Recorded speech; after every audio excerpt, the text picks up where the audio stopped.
Mais ces systèmes sont-ils inviolables? Dans ce laboratoire, Bernadette Dorizzi et Yannick Gottsman s'intéressent justement à la sécurité des systèmes biométriques, notamment ceux qui utilisent les empreintes digitales. Aujourd'hui, on a des capteurs qui sont d'ailleurs assez variés. Pour la plupart, pratiquement tous, ils acquièrent en fait une empreinte digitale qui est essentiellement qui est sur la surface extérieure du doigt. Et le problème, c'est que cette surface du doigt peut s'abîmer au fil du temps. Elle peut même être copiée et reconstituée pour faire de vraies fausses empreintes en silicone, comme celle-ci.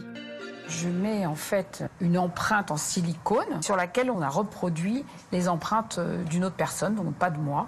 Et puis on va faire l'acquisition de ce faux doigt finalement. On va pouvoir voir quel type d'image on récupère. Et voilà l'image de l'empreinte du leurre que le système a reconnue comme une vraie empreinte, puisqu'il a réussi à l'enregistrer dans sa base de données. Alors les deux chercheurs ont travaillé sur un nouveau système d'acquisition et de vérification des empreintes. C'est un système optique sans contact. On met le doigt à une distance donnée du capteur et il y a un faisceau laser qui va balayer la surface pour mesurer ce qui se passe en profondeur. Et par reconstruction, on a une information sur tout le volume du doigt. On pénètre jusqu'à 1 ou 2 mm sous la peau. Le lecteur permet donc de vérifier l'empreinte extérieure, mais aussi d'autres caractéristiques. Ce qu'on voit ici, c'est donc une coupe du doigt avec l'empreinte externe qui est ici.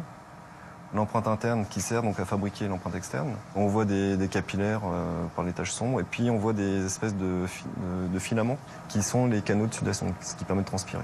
Donc ça, c'est quelques exemples d'éléments biologiques qu'on va trouver sous un doigt normal. Des éléments qu'on ne peut pas retrouver sur un faux doigt. Démonstration de nouveau avec le leurre sur le doigt de Bernadette Dorizzi. On voit donc une vue de coupe du doigt avec le leurre. Donc ce qu'on a ici, c'est le leurre. Et ici, le doigt de Madame Dorizzi. Donc on voit bien qu'il y a deux tissus qui sont différents, ou deux matériaux différents.